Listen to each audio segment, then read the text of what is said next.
Welcome to the wonderful world of dance, bringing you exclusive interviews with top dancers and choreographers and reviews of the world's best companies across the globe. You can find lots more on our website at thewonderfulworldofdance.com. Hi, this is Savannah Saunders from The Wonderful World of Dance, and today I'm excited to introduce Briar Adams, dancer, choreographer and artistic Director of Hack Ballet.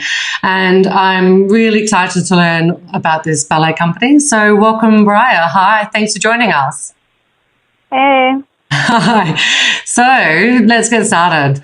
Tell us when and why personally you started dancing in the first place. When I started dancing? Yeah.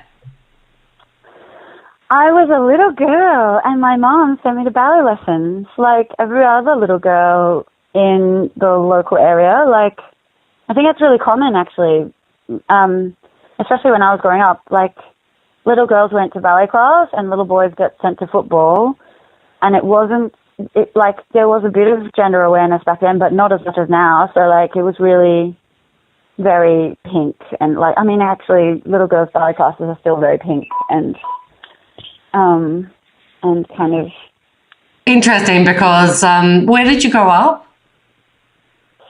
I grew up in Box Hill, which is a suburb of Melbourne. So it's like named after Box Hill in the UK, but it's actually in the eastern suburbs of Melbourne. My grandmother built a house with her mother. So it's my great grandmother and my grandmother, my grandmother had a brother as well. It was that area was being developed. It used to be orchards, like farmland, and it was the end of a tram line coming out from Melbourne Central, and it was like new housing development. So lots of weatherboard bungalows were going up on a quarter-acre block, typical Australian house with kind of like a wide frontage and a big yard, and they like planted all the garden out and everything. And then I went to the local ballet school, and that was sort of started roughly around the same time. There's an association, Box Hill Ballet Association, so it's like a voluntary committee-run non-profit organisation, and they started a ballet group in the area. So it's big on Shiketti style, and that they provided classes for the area. It became quite a big school. And then it's just, the area's changed so much. Like, that was my grandparents. So that's my great-grandmother. My great-grandfather died from an illness. Okay. So my great-grandmother was a single mom. Mm-hmm. So she built that house, and they lived there since 1941, and she died in 86. So 40 years, and they really saw the area really change. And then my dad moved into the house when my great-grandmother died. So then I grew up in that house as well. Wow. So, yeah. In the UK, that's not long, that's not a lot of history. But in Australia, 4 generations in one house, amazing. Yeah, that is quite a lot of history for our good old young country. Well, for Australia, yeah, it's very different now. There's a lot of new development in that area. Big Asian population moving to that area. Lots of they're putting up huge towers, like 50-story flats. Wow. Around the train station. So from an area that was like, when my great grandmother moved there, it was purely orchards, like apple trees, as far as the eye could see. And then now it's like a major centre. Wow. And so you were dancing at the local ballet school. Yeah. How long were you there, and sort of when did you think, well, maybe this is something I wouldn't mind doing for a career? Mm-hmm. So I started taking lessons there at the age of 4, mm-hmm. And actually I still have a very strong connection with that school. The school has a philosophy that's very open, so they wouldn't necessarily make it their main goal to train dancers for professional work. So some people who do go to that school do end up pursuing it as a career working in the industry, but actually it's a community organization and it's very accepting. So there's always been a strong ethos of accessibility, and we used to have dancers who maybe had disabilities or didn't have sort of like the perfect ideal body type, and it was sort of like all welcome and very much focus on choreography and performances and the contribution of all of the dancers to like creating the shows, and everyone kind of pitched in. So there's this really great community feeling, which actually I'm sure a lot of schools have this. It's pretty much how the arts runs, right? Like lots of voluntary labor, lots of women contributing, lots of parents helping out, people, you know, building sets and making costumes and doing flyering and coming to the shows and supporting the students. So, and it's all ages as well, which actually wasn't super common back then, but now there's a huge explosion of adult ballet schools and adult ballet classes, and that's really popular. And when I was going to school, we always had classes from the age of like when I was 3. There were 3-year-olds, 4-year-olds. I was 4.5 when I started, but we had dancers up until the age of 90, or like really wide spectrum. And then by the time I was a teenager, I was taking classes like the open adult groups, and that was like, like all ages. And they had folk dance and modern dance and tap and lots of different, we used to have workshops with different choreographers coming. My main ballet teacher, her name's Jan Turner, and she worked professionally in television, and she knew a lot of dancers from Australia and abroad, and we used to have some workshops from international dance teachers and choreographers. And the modern dance method that I did was set up by Jeanette Liddell, I think that's right, and she designed a modern dance training method that was kind of based on like the 1950s style jazz, and also African style, like Harlem or Alvin Ailey style, like spirituals, and we sort of had to have a more of a blended training. So you had your kind of maybe the physical, like the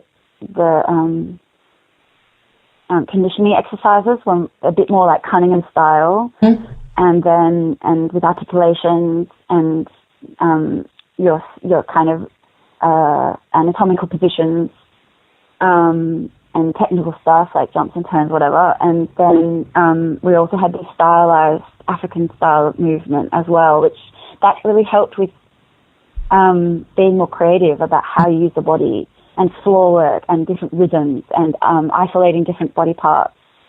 But we always did choreography. So like, I think from the age of about 10, my teachers really encouraged us to, like for our end of year shows, we would always make a group choreography where all of the dancers contributed, and we would negotiate to like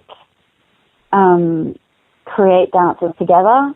And I think I'm not really sure what made me so determined to pursue it, because my parents are both artists, and my parents were artists in the 80s when there was actually still quite a lot of funding for independent artists in Australia, and the funding was drying up. So by the time I went to high school, there was, like the early 90s, there was a recession and money was being cut, and it wasn't necessarily like maybe a positive financial decision to going into being an artist.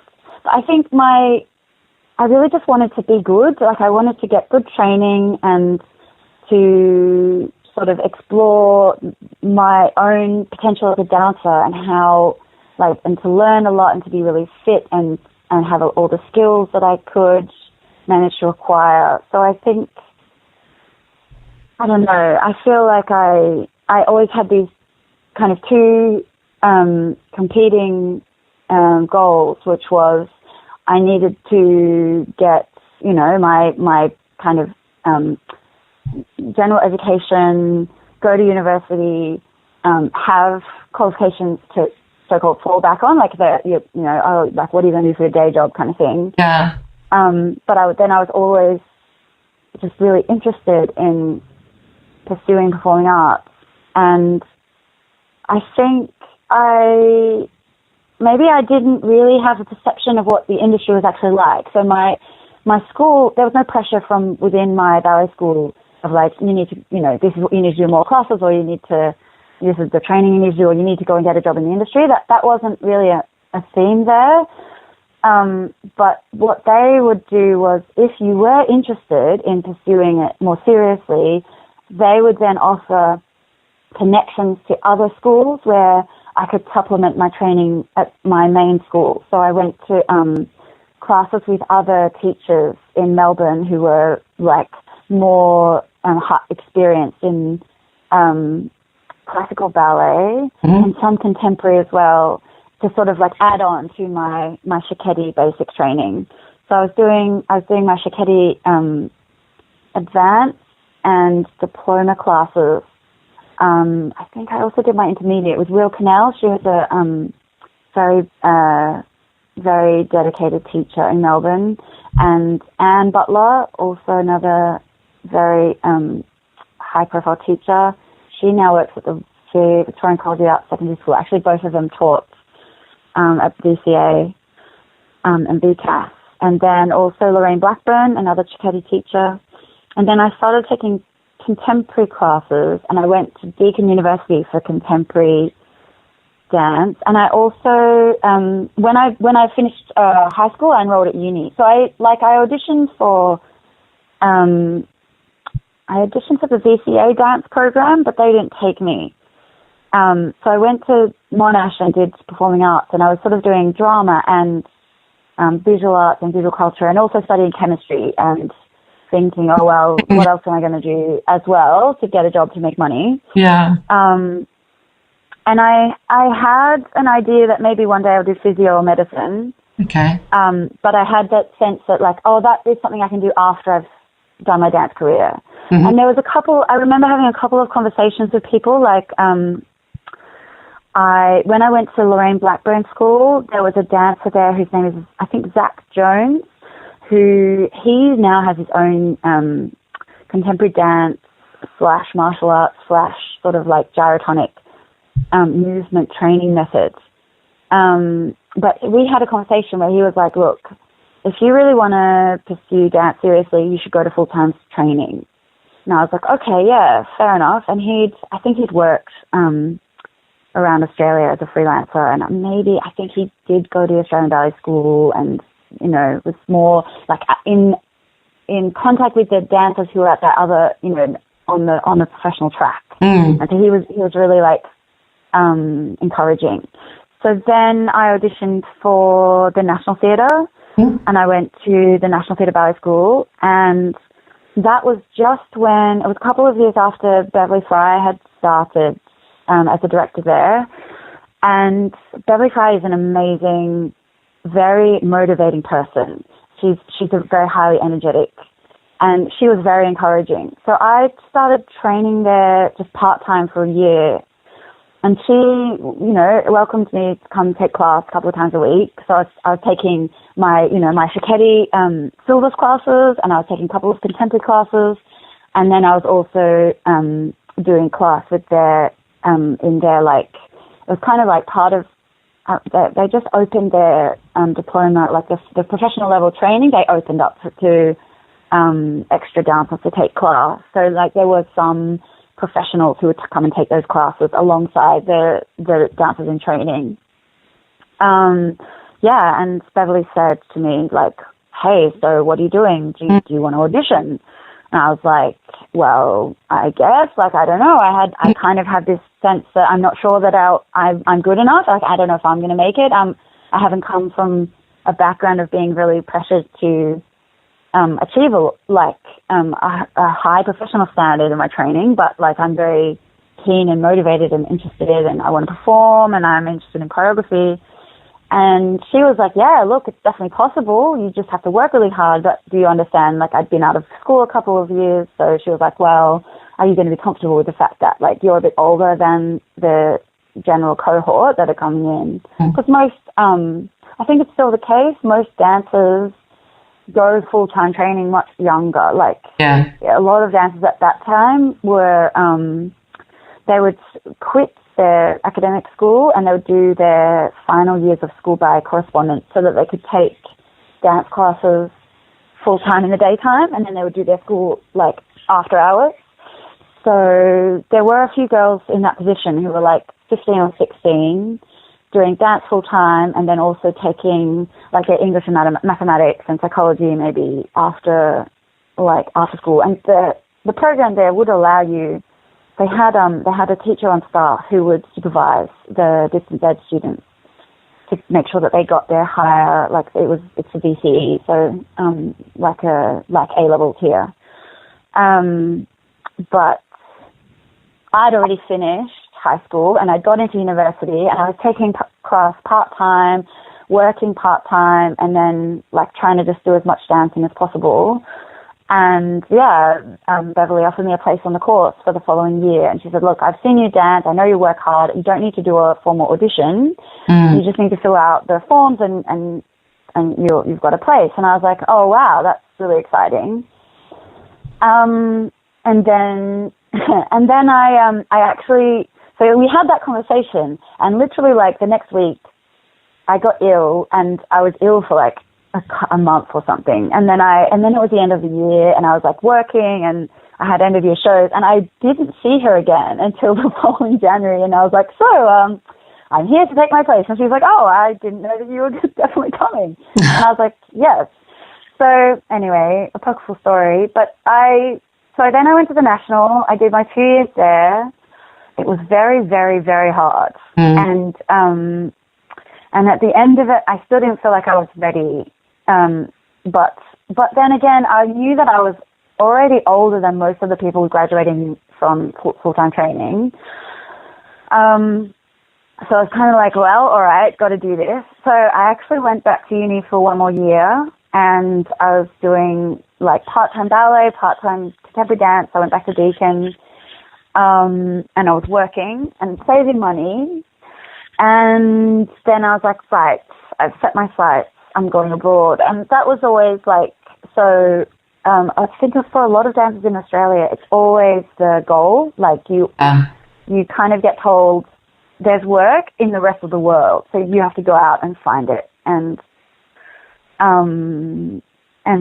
look for it. So I think I did spend a bit of time reflecting, because ballet is difficult, and I have my strengths and weaknesses as in my physical, my corporeal existence as a dancer.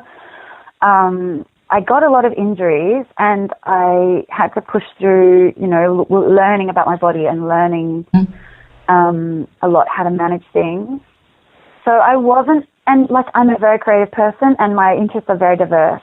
So I wasn't super convinced that being in the core of a classical company was exactly what I wanted. But I did want to experience more of the world. Like, I had a very sheltered experience.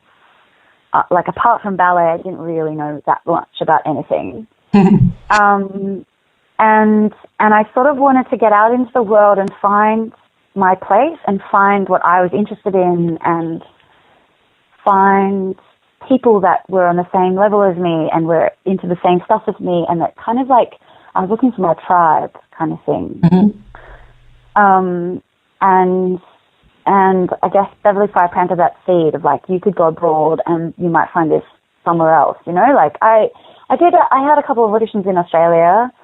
But, in Australia, there's not the volume of stuff happening there. Like, there's very good schools and there's very high quality productions, but it's a big country and things are very spread out, and there's not as much touring that happens. So you don't get international companies coming there as much. Well, like, maybe now more a bit, but back then it was really like there was Melbourne Festival once a year, and there'd be a couple of other tours, but it was really sparse. Absolutely. So if you didn't get into like the local, there's the national ballet company, and there's a couple of state ballet companies, and there's a couple of contemporary state companies, and then there's a few, a handful of independent choreographers working, and people were, they'd apply for grants and do projects.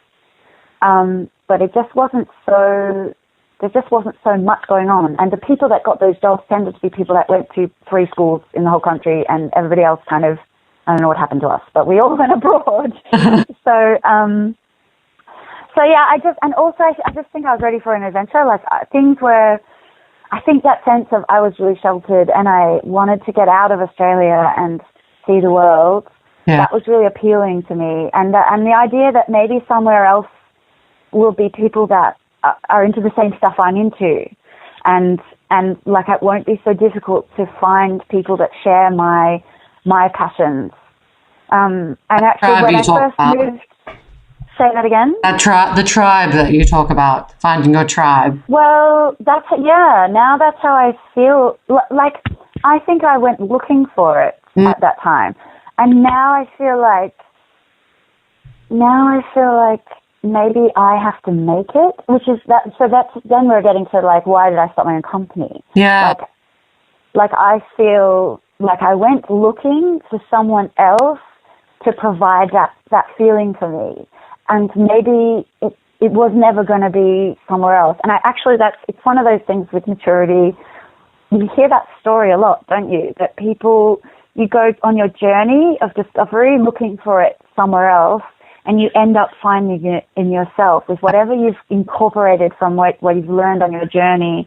You realize that you have more power and more agency to do stuff on your own rather than waiting for somebody else to hand it to you. And also, maybe it's also that thing of struggle, because I'm one of those people that didn't get a lot of opportunities handed to me. Like I went to a lot of auditions and didn't get anything.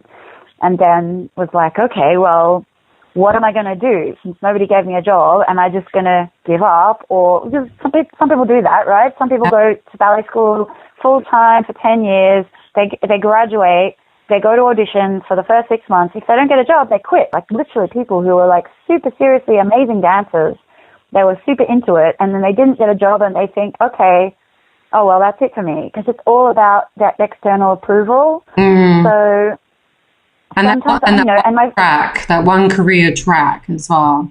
So, yes, and maybe those schools that do prepare you for the profession, in inverted commas, those schools only can teach you to be the kind of dancer that those schools know how to prepare you for. Does that make sense? Like, absolutely. The school is a product of the teachers and the people who work there, what their experience was.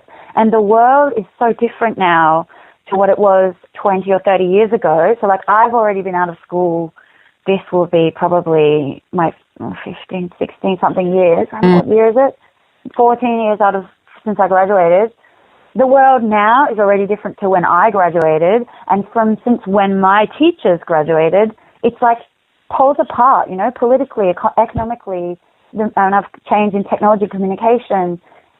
Actually, we do have some skills that do carry us through, that are transferable, but there's so many different ways that the world operates now, where it's not just like you only get to have a job if the state company employs you on a full-time contract, because that virtually doesn't exist. And actually, the gatekeepers and the methods of delivery, like the way that art is consumed by people, it's just not the same, right? Like, there's so much more that's mediatized and through technology rather than live, like people sitting in a theater watching a show. And that happens as well. I don't know. It's really, I feel like we're all in a big soup and nobody really knows what's happening. And there are these existing structures, but then there's also all these different new things that are influencing us. Yeah. So, everyone I know now is a freelancer, and pretty much everyone I know, even if they have worked for one of the big state ballet companies, those people have always all been freelancers and will be freelancers again. They're all cycling in and out of jobs. A lot of a lot of people get, you know, a 1-year contract or a 6-month contract with a big company, but those are rare, and then those people are back to being freelancers again later on. And we're sort of like all in the same boat of trying to eke out an existence and doing lots of different things that are sort of related to our practice as dancers. But it's tough to envision, like, I think for a long time I felt really guilty and ashamed that I hadn't made it, in inverted commas again, like, oh, you know, I'm going abroad and I'm going to get a job in a company, and that when I've done that, then I will have made it. And I think for about 10 years, I felt really bad that hadn't happened. And now I'm starting to realize that actually, like, maybe it's just not, I mean, that's not everything. Do you know what I mean? Like, it's really interesting to say that. And maybe I wouldn't have been that happy doing that either. Like, so that, yeah, you do. And now you do actually hear a lot more from people. Like, people are more accessible. Dancers in these big companies, choreographers in these big companies, directors, people who are, you know, maybe the creative side, the production side, or the company managers, where they don't have so much of a voice. But you do hear more, you know, on social media or online, people writing articles, publishing blog posts, doing interviews, where you hear what people say, and you know, these Q&As, like where you go and meet the choreographer and you can, or there's lots of networking events. So there's actually, or whether or not that's just I'm more mature and I have more, my network, my personal network is bigger and I'm getting access to these people. But I feel like now I know that those people are just people. And actually, I forgot where I was going with this, but more like maybe when I left Australia, when I was in school, I had no idea what it was really like to be a professional dancer. All I knew was turning up every day to do class and having my director at ballet school tell me what it was going to be like. But I had no real experience of that. And then coming out into the real world, maybe like I've had a few freelance jobs and I know people who've had various, you know, positions in various companies. And now I feel like I have a much better understanding of the reality. So I feel like a lot of the things that I know now as a freelancer, I kind of had to learn as I went. And I've been also catching the same wave that the rest of the world has been with Facebook and Instagram and video and YouTube. And then you start having to make choices about what you do and is it making you happy. So like I've just in the last few days, I've been contemplating my attitude to social media and whether I care very much about sort of producing my Instagram feed and uploading stuff to YouTube, and is that actually the thing I want to do with my art? So yeah, like you know, is the thing that you're doing because you think it's going to help you get to do the thing you want to do, is it actually helping? How can you evaluate that, right? Like, yeah, especially in the current environment of data protection and these, you know, #MeToo and the control of the worldwide media by these small number of organizations based in like tax havens that are, you know, they're selling your data to an advertising firm. I just think, okay, like dance sits within this really interesting social position where all these influences feed into it, like gender and body image and modernity and things about like being health conscious and being like positivity and kind of how self-critical we are or how much we manufacture our own image, and kind of modern life it maybe clashes with dance quite awkwardly in terms of the traditions of dance. I actually like just today, maybe talking about the benefits of social media. One person that is on my friends list posted an article by a dancer, I think she's in New York City Ballet, about feminism in ballet. And the article was saying all the stuff that I've been thinking for the last 20 years about how gendered ballet is and how frustrating it is that the art that we are exposed to like reproduces these old-fashioned gender roles and institutions that we might not necessarily want to maintain or reproduce if we could have more agency over it. Yeah. So I guess like those are the things, you know, like when I went to auditions when I first graduated and I was told, hey, you're a lovely dancer, but you need to lose weight, like that, we just should not be having that conversation anymore. Do you know what I mean? Absolutely. Like ballet will die, dance will die if it doesn't include everyone and everyone's experience and kind of make it, I mean, I know like there's the benefit of elitism of making it out to be this really aspirational thing that everybody wants to be like, but there's also casualty to that, which are all these people that feel alienated by it. And I guess that's one of the reasons why I make work, apart from my own, you know, narcissistic desire to see my own ideas out in real life. Like, I'm very reflective about that, and I overthink a lot about whether my work is actually of relevance to others, if it's just, you know, me thinking my thoughts and doing what I want to do. But then, you know, on my positive upswings, I feel like actually like that passion is what other people find inspiring. Mm-hmm. And if I lead by example and I do stuff that when I see it, I get excited, that will encourage other people to also do stuff that they get excited by. And I definitely have noticed that a lot of the people that talk to me or comment to me or want to interact with me or discuss dance with me or get my advice, like they're people who struggle with the same kind of stuff that I struggle with, like not feeling like the classical ballet institutions represent them or that they fit in or that they have the opportunities that they feel like they really want to pursue, but they still have passion and energy and excitement and ideas, and they and there's something that I do that's unique to me that if I just do my thing, then people can appreciate that thing. Tell us about that thing. Tell us about your work and tell us about your choreography. I find it super hard to talk about. And actually, if you were sitting in the room with me, you would see my body moving.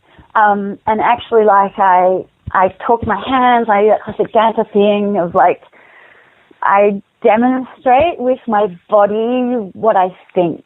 Mm-hmm. And so, all right, well, I'll start as a starting point the things that I have made. So we're doing Edinburgh Fringe this August, mm-hmm. and I decided to bring a very short, like snapshot triple bill of 3 of my works that I have done before in various formats, and I am giving myself the opportunity to present those works in this format. So you know, it's at Fringe you get like an hour time slot, and within that hour you've got to get in and get out and do your thing. Mm-hmm. So it's like, okay, well you're going to have about 45 minutes of dance, and within that it's very free, whatever you want to do. So I'm bringing 3 works. One is To the Edge, then we've got Argyle, and then we have Grace, which goes by various names. But I have, that one is this long, I've had this project going for a couple of years on PTSD and trauma, and looking at the impact of relationships when someone experiences PTSD and trauma. But I also have, sorry. What inspired that subject? PTSD and trauma. That's quite a subject to tackle. Why tackle that? Maybe, but then there's also this other thing, which like a lot of the time choreographers talk about their process, and I tend to do this too. Like, I'll talk about what inspired me and what I'm thinking about when I'm making choreography, but you might not see those things in the work. And I don't care if you don't see what I'm seeing, as long as you like or find interesting what I made. So I think actually what I find interesting to watch is the physical expression of the emotion and the connection between the people. So I really love watching duets and pas de deux. And I find, I guess maybe I have a personal fascination with connections between people in the space. So I don't enjoy watching solos as much as I enjoy watching partnerships. And maybe it's just an obsession. Just something I really like watching and thinking about and making. And so that subject, it came out of a personal story, like someone I know was affected by family violence. And that grew into this long project because, like, after I started the project, then my family went through some really tough times. And then maybe the subject has morphed as I have morphed, and I'm also in my work feeling like I need to give myself more space to not necessarily create artifacts. So I used to think that I was, my job was to create a sort of repertoire of art, dance artwork as objects. So like, I make this work and I'll put that down, and I'll make the next work and I'll put that down, and I'll make the next work, and it's like I'm putting them in a bank vault, and then they're there as these kind of like historical things that you can go and look back at, and like, but life away, repertoire is redone over again. The same works tour around the world and get made on different ballet companies, like your classical canon, Swan Lakes and Sleeping Beauties, etc. And I now think that that's not really what I'm doing. And every time I make a piece, it's like affected by who I am and who the people are that are in it and the circumstances that we're doing it under. So there are these like central themes, but then I sort of, and that's it's part of my, like, the idea behind the name of Hack Ballet, that it's always a hack. It's always put together from what's in front of me. So I'm a choreographer that tinkers a lot, and I'll make changes constantly, and I'll always be kind of like making it work in the moment, which means I'm comfortable, like I'm a lot more comfortable with improvising and taking ownership of material than some other classically trained dancers are, who are much more like, I want to be told exactly what to do, and then to practice it and practice it and practice it until it's perfect, and then to know, yes, it's right, or no, it's not right. And that's kind of that's one side of classical training that's really beautiful but can be restricting. So I really love myself being able to like improvise and expand upon an idea in the moment, because that's a beautiful live performance, right? Like, that's what you get from doing something as an event that only happens in that moment of time versus, recording it on video and then watching the same thing over and over again forever. So I kind of enjoy both. But the thing that's interesting about live is that energy that you get from like knowing that you are in this moment with these people, that precise thing, and that's never going to happen again. It's just so fleeting and magical. So yeah, I feel like actually it's like my work has been personal since I started making choreography. I've always found that the ideas come out of stuff, like scenes that's happening in the news or in my life, or kind of general, these general trends. I feel like feminism is a massive trend for me, and it's a theme that I like I keep on referencing, even if it's just like a filter that I run my work through. So one of my interests is, which actually in the article that I mentioned by this dancer who was saying ballet should just embrace feminism, that idea of like, why do men still do all the jumps and women still do all the point work, and if the men are doing the point work, it's funny because it's the Trox, like, or it's, the ugly stepsister in Cinderella. Like, I remember seeing a really interesting piece in Australia years ago by Bangara Dance Theatre where the men wore point shoes, and it was a very tribal, like organic, completely without irony, this dance where they were holding sticks and dancing on points, and they looked like stick creatures, like they looked like insects, and it was really spiritual and beautiful and otherworldly, and not like they weren't trying to be like, oh, ha ha ha, look at these boys wearing point shoes doing girl stuff. Like it was really just, this is an extension of the capacity of the body. Look at this cool, like, trick that, and I was like, oh, why, like, point work should be like that. So actually I've worked a couple of times with Julia Gleich. Have you come across her work? She runs the Counterpoint platform, which her group is called Norte Mar, and it's a consortium of artists, and they run this counterpoint platform. So it's counter and then point, like Pointe, like with the point shoe.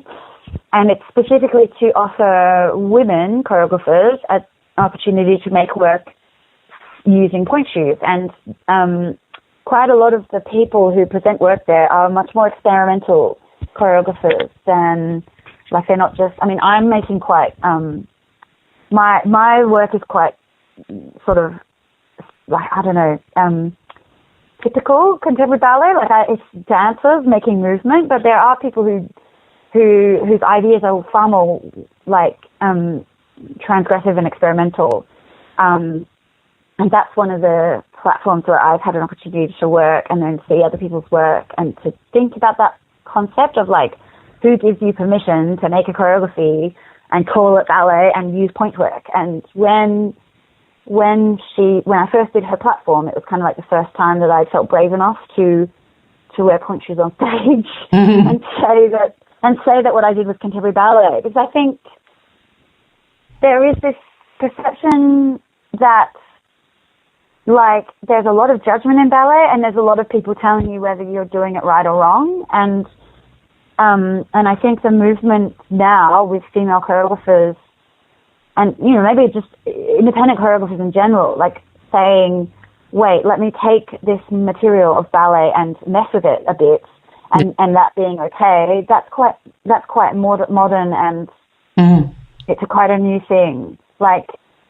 the whole idea of independent choreographers in classical ballet is quite, it doesn't really happen, because you need such a huge amount of infrastructure to have a ballet company and create a high quality, world-class dance work, like ballet companies, you need the facilities, you need it to be safe. But I mean, I think that's why things are, if you can make your work be a bit more experimental and account for the fact that you're working in not the perfect conditions for the traditional classical ballet, then you actually have a lot more freedom to expand the form according to the circumstances within that you're making that work. So yeah, it's been really good for me to have those platforms, even if it's like, in general it's hard to get work made, but then there's kind of this movement of people in the dance world who want to push the boundaries and make new stuff, and not necessarily, they're not connected to big companies, or they don't have a huge amount of independent funding, but it's kind of like there's an energy around it, so that there are people who encourage me to keep going because they appreciate what I'm doing and they want to see me do more. So like so the pieces. So anyway, that's getting back to the pieces I'm I'm taking to Ed Fringe. We're doing To the Edge, which is the first piece I made on Julia Gluck's platform for Counterpoint. Mm-hmm. And that piece is about kind of feeling like you have to escape, but then being drawn back to the support and security that you have. So that's kind of a coming of age journey kind of story. And then Argyle is a very feminine piece. It's very strong. The movement's really pacey. It's quite physically challenging. It's going in and out of the floor using the shoes quite experimentally. I mean, yeah, like a lot of people now are doing that stuff, like making contemporary choreography using ballet dancers wearing point shoes. So it's not like super groundbreaking, but I'm sort of like working within that language of like trying to blend contemporary and classical themes. So I wanted to ask as well. So you say you've got these three pieces going up to Ed Fringe, but how long have you actually had Hack Ballet sort of as a formation now? How long have you? The concept, I sort of came up with that formulation of Hack Ballet as a dance company in 2011, just before. So 2012, we debuted Zone, and that was like a response to, was it 2013? Like we started working on it as a response to the Olympics, and at the time I was working part-time in a trading firm, and just that exposure to like really intense intellectual, like IT finance people who also have this very dedicated and focused attitude to success and high performance. And I felt there was a lot of crossover between, in terms of the mental zone you have to be in to be successful, either a dance or in any other field, like that. That I observed and experienced the sense of having to really streamline your focus and disregard your own feelings and other people around you, and just kind of like focus on your goal and just go for your goal no matter what. Yeah, but I think I always wanted to, I always thought I was going to start a company. Really? I just wasn't sure. Yeah, like when I was in school, that was my intention. But I thought I would work as a dancer first. I wanted to like work for 10 years as a dancer and then start a company, which other dancers have done, right? Like, I could name check, I'm not going to. Like, people who get sort of more mainstream support from inside the existing institutions, where they go and work for a brand and then they branch out on their own to become a choreographer in their own right. And I would have been happy to do that, but I didn't get a job, so I just started making work. And then I've worked as freelance for a while. And now I feel like, okay, well, that's just what I'm doing. But yeah, I always really wanted to have my own dance company, or to just be a choreographer. But actually, I think I always imagined that I would have a company. And has the experience been sort of everything that you imagined? Is it as you sort of? No, but nothing ever is. Really? Like, no. Nothing that I've done has ever worked out the way I imagined. But I am learning to embrace that. Like, that's actually life, you know? Like, what you imagine in your head can only come out of the knowledge you have from before you do it. Do you know what I mean? Like, you see stuff from the outside, so you can imagine what it would be like to do that thing that you observe with your eyes, seeing somebody else do it. But when you do it, it's going to be different. And when you move forward in time, it's going to be different. And when the world changes around you, that's going to be different. So actually, I'm pretty sure if you ask anyone in their 30s, are you doing the thing you imagined you would be doing when you left school at 18? Nobody will say, yes, exactly. Everything worked out exactly as I planned. Well, you know, maybe if you can find that person, tell them to talk to me, because that would be a really interesting conversation. Like, unless their world doesn't change that much. Like, some people maybe have a more, I don't know. But I just don't think you can particularly, like, ever really fully imagine all of your experiences, what they're going to be like in the future, and it's going to be the same. So, yeah, I don't know. Why do you need to ask the question, though? Like, what is it you're trying to find out from asking that question? Well, because for me, it leads on to the question of, what is your vision for the future? And as you say, you can... It never turns out exactly, but of course we always have this vision and we always continue to work towards it, even though, as you just said, don't necessarily... Maybe I don't have a vision, but maybe I have, maybe it's more like a manifesto, or I have things, so I'm particularly interested in gender and feminism and #MeToo and giving everyone, not just women, but everyone, a bigger idea of what they're allowed to do, and making it so that people don't feel so much like shame and guilt and uncertainty and self-doubt and judgment of others because of the sense that they need to conform to gender norms. So that's one of my big sort of life themes. And then, I've got other themes that are to do with making more work and reaching more dancers. Dancers that I work with enjoy my work because of that sense of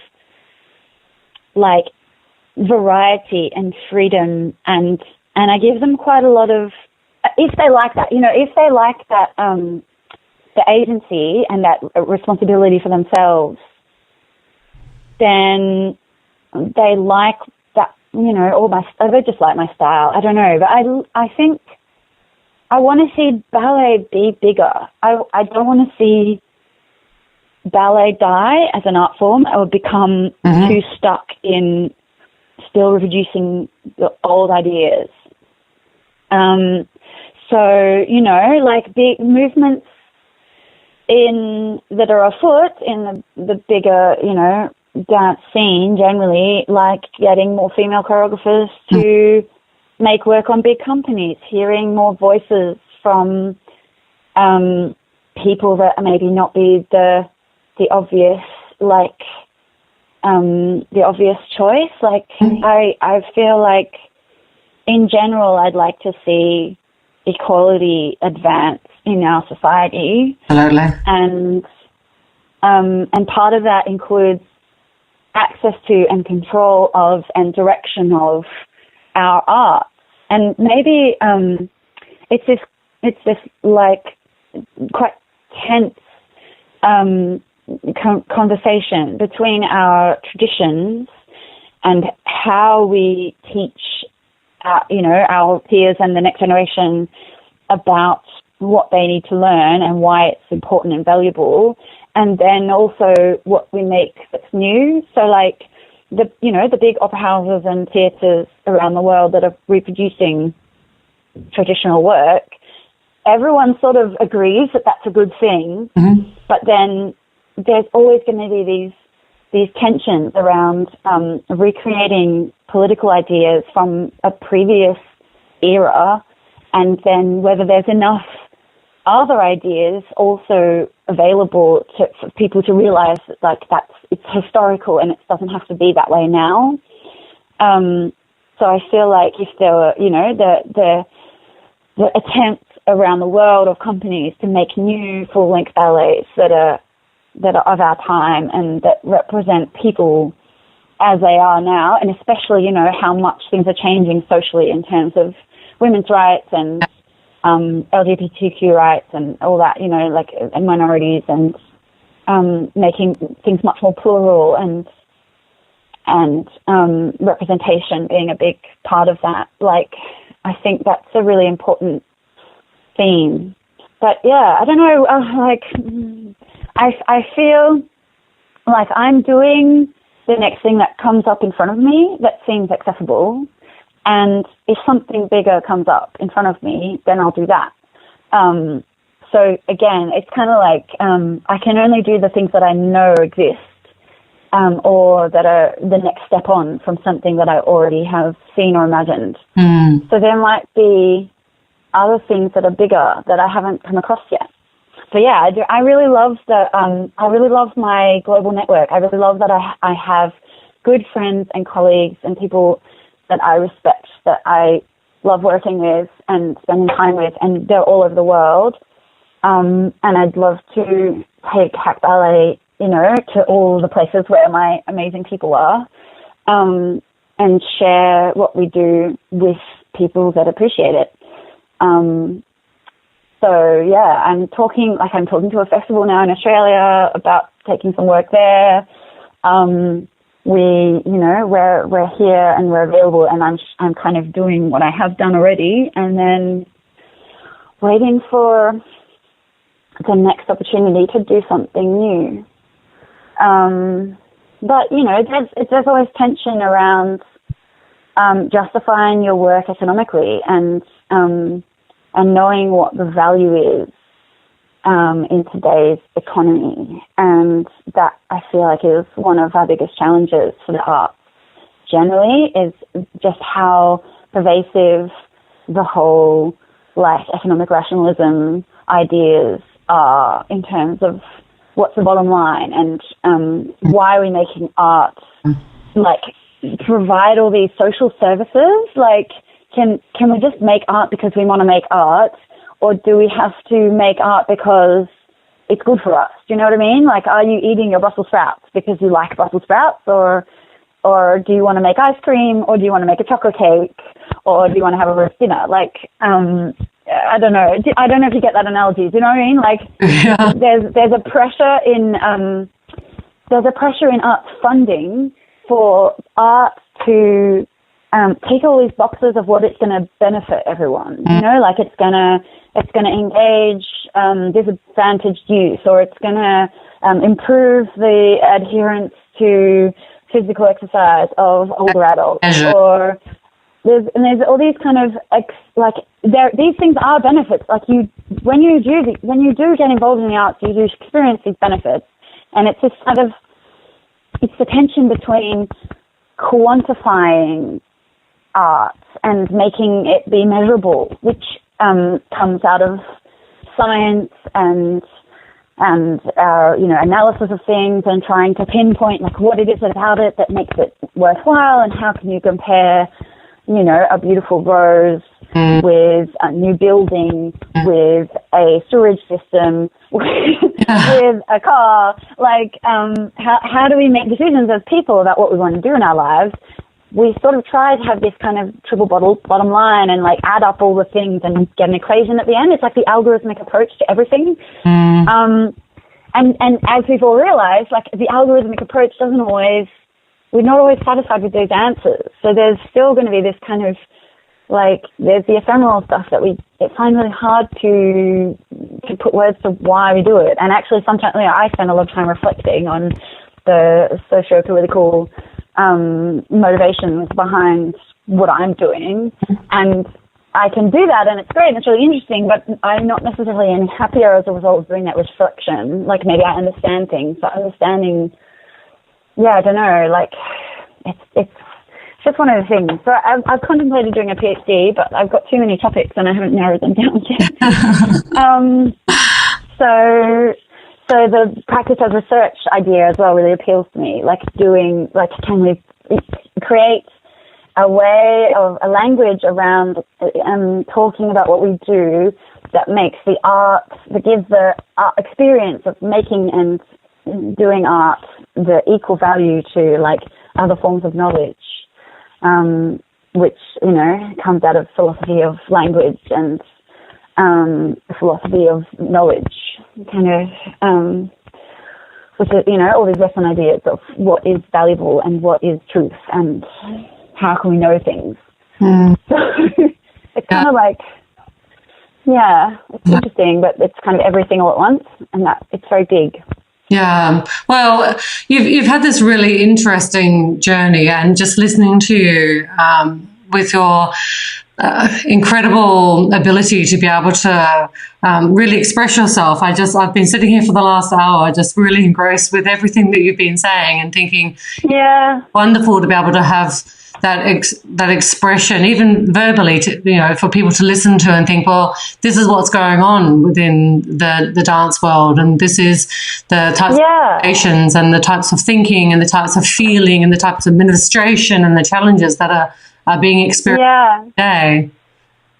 I mean, this is something that is very important for dancers to realize as well, that dancers actually have a voice, and sometimes we're often sort of reduced to our bodies and reduced to what we look like, but there is a lot of politics and thinking behind what we're doing, and it's important for people to realize that what they're doing has these kind of social and political ramifications, and it's more than just appearance. It's actually, there's a lot of philosophy going on behind our practices. It's meditation, or it's physical fitness, or it's beauty. These are all sociological concepts that dancers could have very interesting opinions on, and people might want to hear what they say. So, it's really interesting to see those connections across the art into the more general culture and society. Yeah, definitely. And I just wanted to ask you a final question.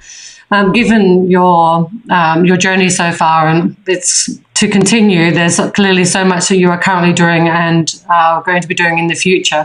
But what advice would you give to other aspiring dancers who, particularly, I sort of resonate with that story about, the dancer in Australia and, what's not necessarily available, and the requirement really to be able to ship off to another country and to find an industry that is, more full. But what advice would you give to other aspiring dancers who might think, well, actually, my voice, my thought, the experiences that I've been through, perhaps I'd like to run my own company. What advice would you give to others? I'm pretty sure that when you first asked me this question, when you first sent me the questions, I kind of had a great answer. Now I've forgotten. I think it's a tough question, tough one. But it's maybe like just offhand from what I'm thinking about now. It's actually to try to avoid the scary negative ways of being too self-critical and too judgmental of yourself and others when things don't work out the way you were told they would, or the way that you expected. A kind of things don't look the way they look now, and they won't stay the same forever. I guess maybe it's about being flexible about who you're looking to for advice, and using your actual real life experience to inform you about your decisions, and using what gives you pleasure and joy as a kind of a cipher. Like, if you love something, insert expletive, go and do it. Like, go and make more of what you love, and tell everyone why you love it, even if it's kind of embarrassing, or you think it's like, oh, it's not so cool, if you find something really inspiring, go and do it. Don't expect other people to get it. Like, other people often they are on their own journey of judgment and their fixed ideas from their past, and they might not understand what you're doing. So don't judge them for judging you, or don't judge them for not getting it, but continue to explore what switches you on and makes you excited, and look further into that, and understand that you're not going to get it straight away. And I don't know, for me it's taken so long to get somewhere that I feel like I don't even know if I am anywhere now, but I guess the thing that keeps you alive is when you're doing something that you do really believe in yourself. And I guess this is something I tell other dancers as well, is like, don't just wait around for choreographers to give you jobs. Like, why don't you spread the stuff that you love, you know, help people to get people to come to their shows and to support their ideas and to support that, you know, when people have fundraising campaigns, like, do that like and share thing, you know, like if you help others in the industry, it's a real golden circle, isn't it? Like, you help others and then you will receive help as well, you know, like, show your generosity and your and how much you appreciate others. Tell people when you love their work, and tell people about stuff that you love, and kind of, because the world is full of horrible, you know, there's a lot of destruction and there's a lot of evil kind of people who are deprived and people who are angry and people who want to tear things down. And it sounds like a cliche, but the more that you put something positive out in the world, it kind of like tries to counteract the negative side. And just, you know, that, I guess, not taking too seriously people that tell you that you're wrong or put you down or tell you that you shouldn't be doing what you're doing, because those people just have their opinion. and eventually, like, you are the industry. Does that make sense? Like, this is the industry. You are it. You are the next generation. You are the voice. You are someone who actually has agency and power to promote stuff that you believe in. And you are a customer, and you are a producer, and you are a creative. And don't wait for other people to tell you what is and isn't true. Go with your own experience. That is such great advice, and it sort of, for me, draws a couple of points you made earlier about being part of a global network, a dance community, and building your own tribe. Yes, and I have found people that do love what I do, and often it's because you go to them and say, hey, I really like what you're doing. Yeah. Like, you see someone in class and you smile at them and say, wow, you're a great dancer, where are you from? Like, this is, you know, it's really great to meet you. It's the thing where you reach out and compliment someone else, or you give energy to someone else because you appreciate them. That gives them that little bubble of like, oh, someone noticed me. Like, everybody wants to connect, you know, human beings. Like, ultimately, when you get, like, go below why we're making ballet and dance, whatever, it's a human culture. It's a language of expression. We're trying to connect with each other because we're all been lonely and lost in the world and stuck in our own heads inside our own skulls. So everybody actually wants to connect. And even the people that you think are so amazing and so incredible, and you could never even talk to them because you're just like nothing and you're scum under the bottom of their boots, like, those people still want love, right? Like, that's it, you know. And they're lovely people, actually, when you do talk to them. And they're probably lovely people, and they're probably, you know, really scared of judgment and really scared of going wrong themselves, and they really want to do well, and they really want you to like their next piece or their next, you know, solo, or they're trying to look after their mom, or they're trying to look after their kid, you know. Like, everyone is a real human being and has real thoughts and feelings, and that incredibleness it's both a blessing and a curse for them. So maybe you try and reach out to them. Don't be offended if they, you know, are not in the mood to be reached out to, because that can happen as well. But, like, sometimes the best things happen when you step up and go, well, maybe if I offer something and see what happens. But it's taking a risk, and that's frightening. So you have to be brave. And yes, it doesn't ever get any easier. You're going to still need to be brave forever. Oh, Briar, and I hear, you know, a lot of artists say that, don't you? Like, it's always a challenge. Yeah, but I think, you know, it's such great advice, and, you know, with such an inspiring story for yourself. I just want to thank you so much for sharing it with us. And no worries. I just want to also give a bit of a shout out to your website, you know, hackballet.com. So if people want to learn more about your choreography, the classes and workshops that you hold, and more about the company and what's coming up at either Edge Fringe or hopefully the Australian Festival and other work. Yeah, to reach out to you and to track you down on your website and on your socials. Thank you so much, Briar. Don't forget to subscribe. We've got some incredible interviews coming up with principal ballerinas and renowned choreographers. We love dance and ballet, and we hope you'll love us. Join us on Facebook and Twitter.